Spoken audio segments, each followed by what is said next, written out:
Hello, everyone. Welcome back to our intriguing series where we're exploring the energy equation formulated by Brandon Christopher King. I'm Bella, your guide through this scientific adventure. In the last episode, we introduced you to the new energy equation. Today, in episode 2, we're going to unravel the threads of traditional physics that make up the core components of this equation. Our journey today will take us through the fascinating world of mass, pressure, and volume.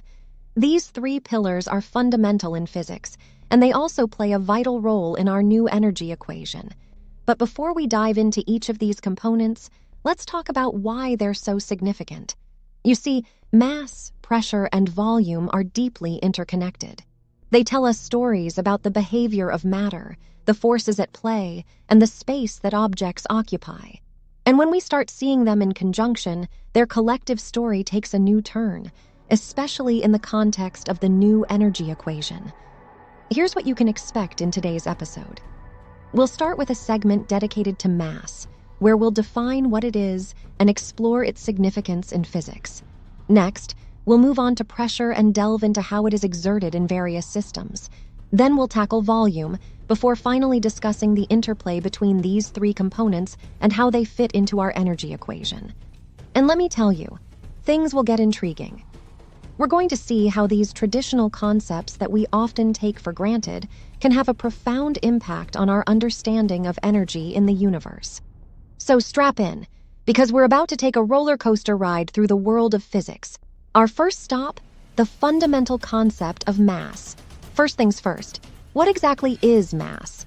Well, simply put, mass is a measure of the amount of matter in an object.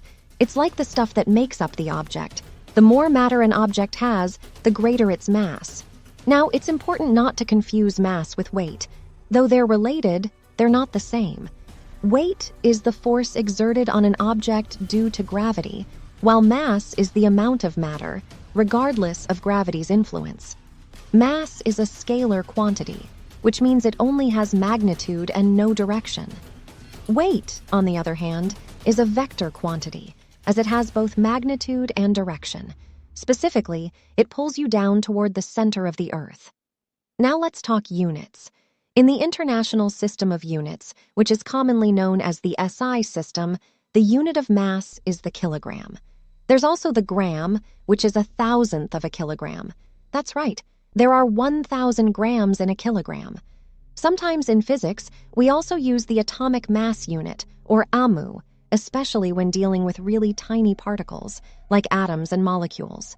When we talk about mass, we are fundamentally talking about the resistance an object has to changes in its motion. The more mass an object has, the more it resists being moved. This is known as inertia. We'll touch more on inertia later in the series when we explore how it interacts with other concepts in our new energy equation. For now, though, just remember, mass is a measure of the amount of matter in an object, and it's a fundamental property that plays a huge role in how objects behave. As we mentioned earlier, mass measures the amount of matter in an object. But why is that so important? Well, mass is a fundamental property that plays a role in almost every physical phenomenon. For instance, consider the concept of inertia. Inertia is the tendency of an object to resist changes in its state of motion.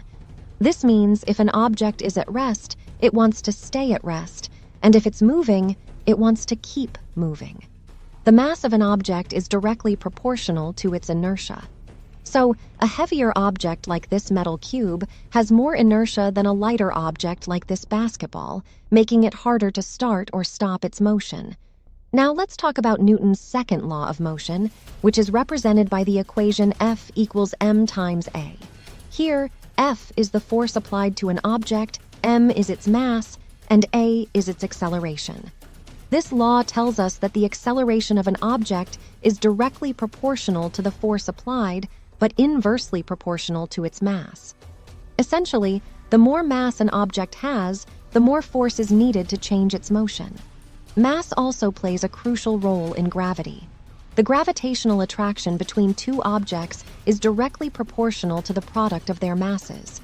That's why Earth, which is much more massive than the Moon, has a stronger gravitational pull and thus keeps the Moon in orbit around it. Lastly, let's talk about energy.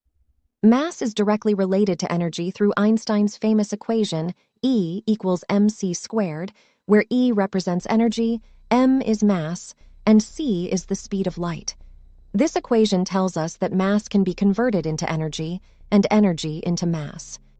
The implications of this relationship are profound, and it's fundamental to modern physics, especially in areas like nuclear reactions where small amounts of mass are converted into huge amounts of energy. What this equation essentially tells us is that mass and energy are interchangeable. This is absolutely groundbreaking because it changed our understanding of what energy actually is. Let's break it down a bit. E in this equation represents energy, m represents mass, and c is the speed of light in a vacuum, which is a staggeringly huge number, about 299,792,458 meters per second. Now, because the speed of light is squared in this equation, it tells us that even a small amount of mass is equivalent to an enormous amount of energy. For example, just 1 kilogram of mass is equivalent to about 21.5 kilotons of TNT. This concept is exactly why nuclear reactions, such as those that occur in the sun or in atomic bombs, release such an immense amount of energy. In these reactions, a small amount of mass is converted directly into energy. It's also important to note that this equation applies in reverse energy can be converted into mass. This is observed in high-energy physics experiments where particles are accelerated to near the speed of light. So when we talk about mass in relation to the new energy equation, it's vital to keep in mind this deeply interconnected relationship between mass and energy. They are two sides of the same coin, and understanding this relationship is fundamental to modern physics. Now that we have an understanding of mass and its significance, let's talk about pressure. What exactly is pressure? Think of inflating a balloon. As you blow air into the balloon, it expands. The air molecules inside are pushing against the walls of the balloon. This force exerted by the air molecules on a certain area of the balloon's inner surface is what we refer to as pressure. In a more formal definition, pressure is the amount of force applied per unit area. It's a measure of how much force is acting on a specific area. Mathematically, we can represent pressure as the ratio of force to the area over which that force is distributed. So, the formula for pressure is P equals F divided by A, where P is pressure, F is force, and A is the area. When it comes to units, in the International System of Units, or SI, the unit of pressure is the Pascal, abbreviated as Pa. 1 Pascal is equal to 1 Newton of force per square meter of area. There are also other units of pressure that are commonly used, such as atmospheres, bar, and millimeters of mercury. For example, the atmospheric pressure at sea level is about 101,325 pascals, which is also approximately 1 atmosphere or 1.01325 bars. Pressure is a fundamental concept in various fields, including meteorology, fluid dynamics, engineering, and even in our daily lives. When we talk about fluids, we refer to liquids and gases. In both cases, the particles are in constant motion, and they exert pressure in all directions. Imagine a container filled with water. Each water molecule is constantly in motion, colliding with other molecules and the sides of the container. These collisions exert a force on the walls of the container. And since pressure is defined as force per unit area, we can say that the water is exerting pressure on the container. Now, what about gases? Well, gases behave in a similar way. Gas molecules are even more energetic, and they move in all possible directions, colliding with each other and with the walls of the container. These collisions exert a force on the container's walls, creating pressure. The amazing thing is that this pressure is exerted equally at all points within a fluid or gas at rest, regardless of the shape of the container.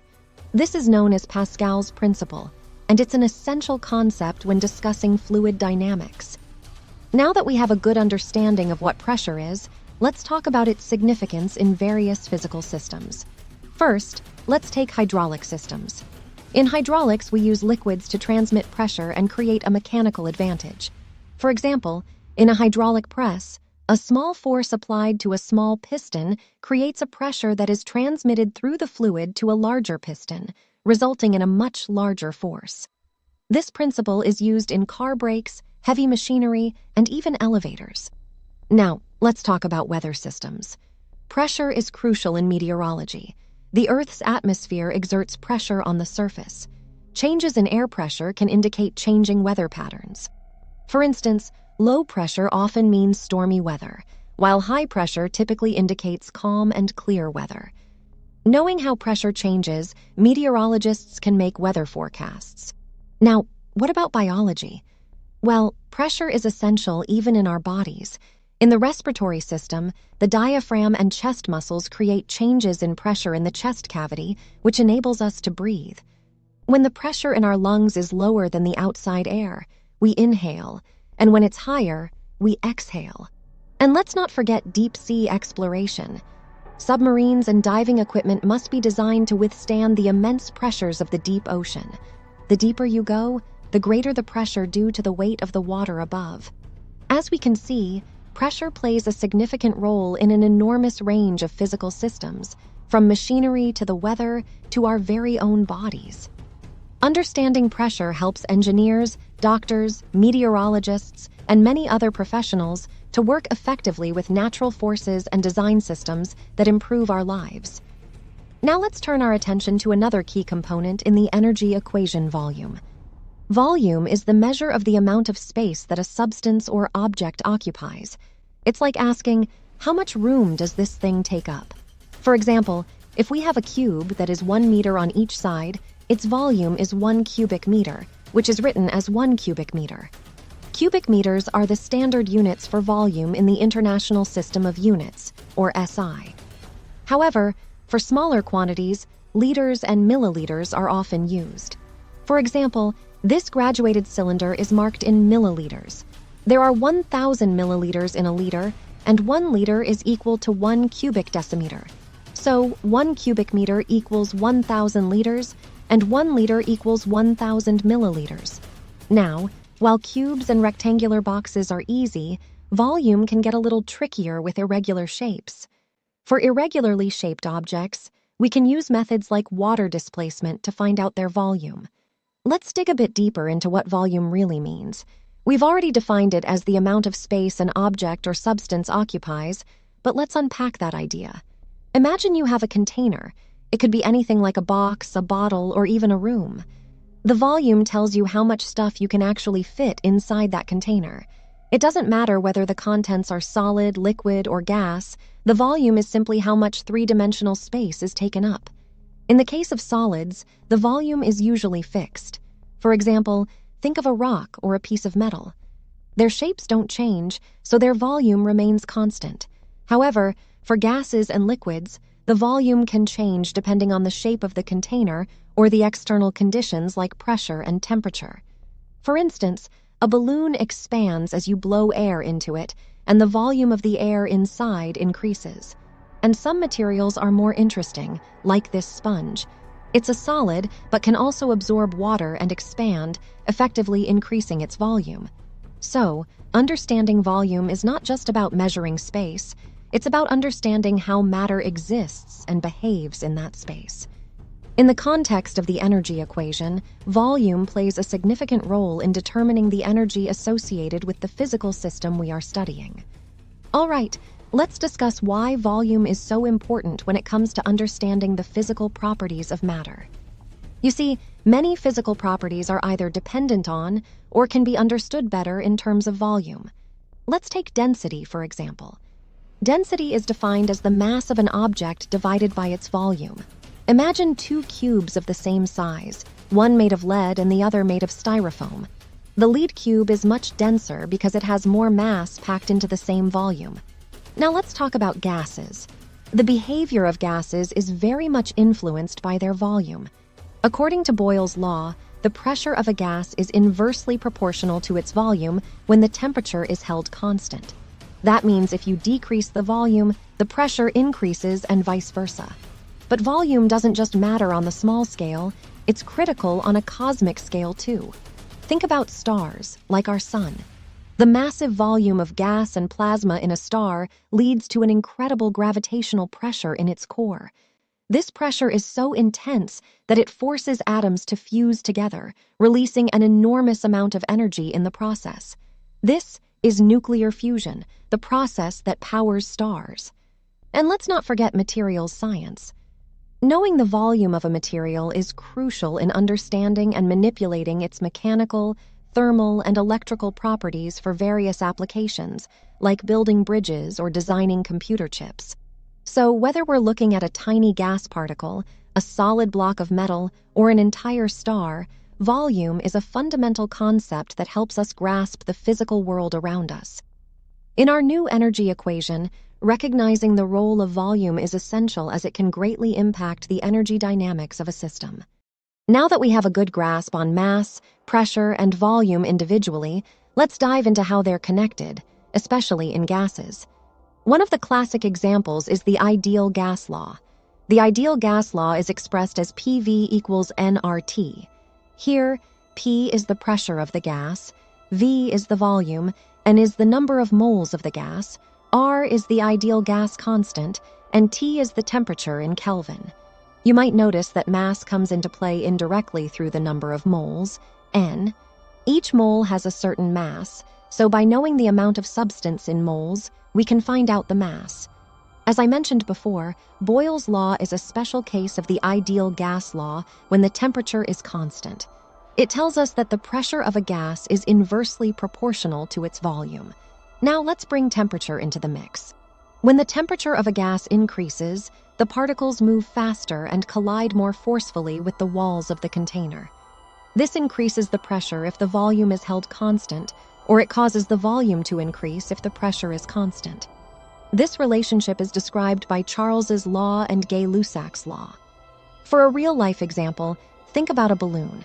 If you heat it up, the air inside expands and the balloon gets bigger. That's the volume increasing as the temperature goes up. If you cool it down, the volume decreases. It's fascinating to see how mass, pressure, and volume are so intimately connected in the behavior of gases. And these relationships are not just academic, they're crucial in practical applications like weather prediction, engineering, and even medical equipment like ventilators. We've looked at how mass, pressure, and volume are connected, especially in the context of gases. Now let's talk about some real-world scenarios where the interplay between these variables is evident. First up, hydraulics.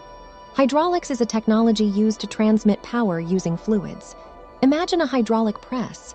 It uses a small force applied over a small area to create a large force over a large area by using an incompressible fluid. It works based on Pascal's principle, which states that pressure is transmitted undiminished in an enclosed fluid. This means if you apply pressure at one point, it's distributed evenly throughout the fluid. This allows us to multiply force. Think of a small effort lifting a massive weight. Now let's turn our attention to weather systems. Have you ever wondered what's behind the weather forecast you check every morning? Well, it's all about pressure and volume. The atmosphere is full of air masses with different temperatures and pressures. When these air masses meet, the pressure differences drive winds and create weather patterns. Warm air, which is less dense, has a larger volume and generally lower pressure, while cold air is denser, has a smaller volume, and generally higher pressure. For example, hurricanes form over warm ocean water. The warm air rises due to its lower density, which decreases the pressure at the surface. This creates a cycle as more air rushes in to fill the lower pressure area and gets heated by the ocean, rising and continuing the cycle. These examples just scratch the surface. The principles of mass, pressure, and volume and their interplay are vital in engineering, geology, medicine, and countless other fields. Understanding them not only helps us to grasp the physical world, but also empowers us to manipulate it for our needs. We've just taken a whirlwind tour through mass, pressure, and volume, and how they're essential in understanding various physical phenomena. But now, it's time to see how these traditional physics components fit into Brandon's new energy equation. At first glance, you might be wondering how these familiar concepts could possibly play a part in something as revolutionary as this new energy equation. Well, that's the beauty of it. Brandon, in his multidisciplinary approach, has found a way to incorporate and expand upon these fundamental concepts, connecting them in a way that is novel yet deeply rooted in traditional physics. Think of mass as the substance or the building block of energy. Pressure, then, is the force with which these building blocks interact, and volume represents the space in which all this happens. Together, they create a dynamic and complex system where alterations in one component can affect the others. What makes the new energy equation unique is that it incorporates additional factors beyond the traditional physics components to describe energy in a more holistic manner. It captures the essence of interconnectedness, which we explored in the previous series, and has the potential to help us understand the universe on a profoundly deeper level. So let's dive into how mass, pressure, and volume specifically play roles within Brandon's new energy equation. First, let's talk about mass. In Brandon's equation, mass is not only considered in terms of its traditional role as a measure of matter, but also as a representation of information content. For example, in a single atom, mass can be representative of not just the particles it's made of, but also the information that those particles carry. This information can be in the form of vibrational frequencies, interaction with other particles, or even potential energy states. Now, let's talk about pressure. Traditionally, we understand pressure as force per unit area. In the context of this equation, pressure takes on a broader role. Imagine this balloon as a closed system. The pressure inside the balloon not only represents the physical forces, but also how information, energy, and even emotions or consciousness might exert influence within the system. It's a multi-dimensional way of looking at pressure. Last but not least, volume. Traditionally, it's the space occupied by matter. However, within Brandon's equation, volume can also represent the informational space, the capacity for a system to hold information and energy. This container can be seen as an analogy for volume, not just as a holder of physical substance, but as a reservoir for potential energies, information, and even, metaphorically, thoughts and consciousness. So, in summary, mass, pressure, and volume in the new energy equation extend beyond their traditional roles. They work together within the equation to describe systems not just in physical terms, but also in terms of information, energy, and interconnectedness. This new way of viewing these components opens up a world of possibilities in understanding the universe and our place in it. Now that we have an understanding of how mass, pressure, and volume fit into the new energy equation, let's talk about the significance of these components in understanding energy through this new lens. To start, let's recall that in traditional physics, energy is often seen as something purely physical. However, the new energy equation introduces the concept that energy also includes information, emotions, consciousness, and more. Let's start with mass. The significance here is that mass isn't just about the amount of matter. It becomes a way to measure how much information an object or system contains. This could be in the form of potential energies, quantum states, or even emotional content. Now let's consider pressure. In this new perspective, pressure can signify how this information and energy are concentrated and interact within a system. Imagine pressure not only as physical forces, but also as the tension or harmony between thoughts, emotions, and energies within a system. Volume, on the other hand, represents the capacity of a system to hold this information and energy. Through this lens, volume can be seen as the physical and informational space that allows for the flow and exchange of energies and information. So, what does this all mean for us? By considering mass, pressure, and volume not just as physical quantities, but as entities that can represent information and energy, we can start to understand the interconnectedness of everything. We start to see how our thoughts, emotions, and actions aren't isolated, but part of this intricate network of energy and information flow governed by the new energy equation. This opens doors to a deeper understanding of ourselves, the universe, and the web of connections we are a part of. It allows us to think about how we can harness this knowledge for personal growth, for understanding natural phenomena, and even for tackling challenges in fields like psychology, technology, and environmental science. So the significance is immense. By redefining how we view mass, pressure, and volume through this new energy equation, we are essentially expanding our perspective on the universe, energy, and our role within it. Let's now take a look at some tangible, real-world examples to better understand how mass, pressure, and volume interact to affect energy systems. These examples will help us bridge the gap between theoretical concepts and everyday phenomena. First, let's consider a simple bicycle pump. When you push down the handle, you're compressing the air inside. The mass of the air remains constant, but the volume decreases, and as a result, the pressure increases. The energy required to compress the air is stored as potential energy, which can be used to inflate a tire. Next, think about this soda can. Have you ever wondered why it makes a hissing sound when you open it? The can is sealed, so the volume is fixed. The carbonation process forces carbon dioxide gas into the liquid, which increases the pressure inside the can. When you open it, the pressure is released, and the gas quickly escapes, creating that hissing sound. Another amazing example is a hot air balloon. When the air inside the balloon is heated, it expands, increasing its volume. As the mass of the air inside stays the same, the hot air becomes less dense than the cooler air outside, and the balloon rises. The interplay between volume, pressure, and mass here is what makes hot air ballooning possible. And let's not forget about pressure cookers. A pressure cooker is a pot with a sealed lid that doesn't allow air or liquids to escape below a certain pressure. By trapping the steam inside, it increases the pressure and allows the temperature to rise above the boiling point, which helps food to cook faster. As you can see, mass, pressure, and volume are everywhere in our daily lives. These examples highlight how changes in one of these components can affect the others and how energy is involved in these processes.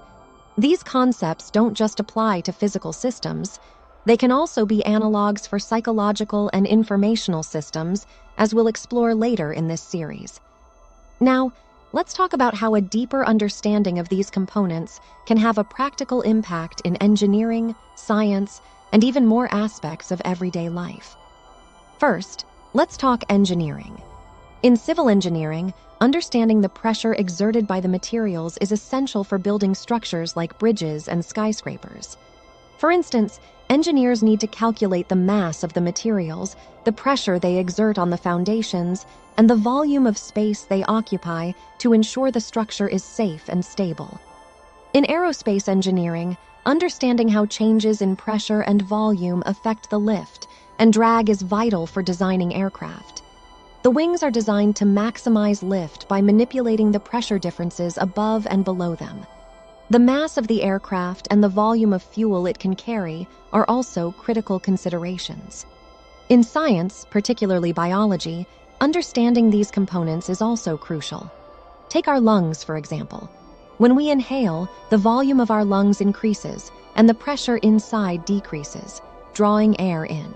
When we exhale, the volume decreases and the pressure increases, pushing air out.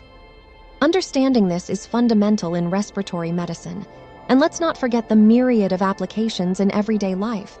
From using a vacuum cleaner, where air pressure is manipulated to suck up dirt, to inflating a football ensuring it has the right amount of pressure for the game, understanding these physical principles can enable us to use these tools more effectively. Even weather forecasting. Meteorologists analyze changes in pressure and air masses to predict weather patterns. When the volume of an air mass changes, so does its pressure, and this interplay can result in everything from a sunny day to a stormy one. The knowledge of how mass, pressure, and volume interact is not just confined to textbooks. It's a practical tool that professionals across various fields utilize to innovate, solve problems, and make informed decisions. And it empowers us, ordinary people, to make sense of the world around us and interact with it more effectively. As we've seen in today's episode, mass, pressure, and volume are fundamental components in physics and play a significant role in the new energy equation. By understanding their relationships and how they interact with each other, we can begin to grasp the complexity and the potential that the new energy equation holds for transforming our understanding of the universe. Mass, as a measure of the amount of matter, pressure, as the force exerted per unit area, and volume, denoting the amount of space an object occupies, are not just isolated concepts. Their interplay is crucial in understanding energy systems. Now, here's something to really pique your curiosity. In our next episode, we will take a quantum leap and explore a seemingly intangible parameter in the energy equation: consciousness. We will dive into its role, its implications, and how it might even be measurable. How does consciousness interact with mass, pressure, and volume? What does this mean for our understanding of not just the physical world, but our very essence? The next episode is sure to be a mind-bender. I encourage you all to reflect on how these traditional physics principles we discussed today can have broader implications when integrated into new theories like the energy equation. Think about the possibilities and get ready to explore the frontiers of consciousness in the next episode. Thank you so much for joining me today. Please don't forget to subscribe and hit the bell icon to get notified when our next episode is up. And as always, keep questioning, keep exploring, and let's uncover the mysteries of the universe together. This is Bella, signing off.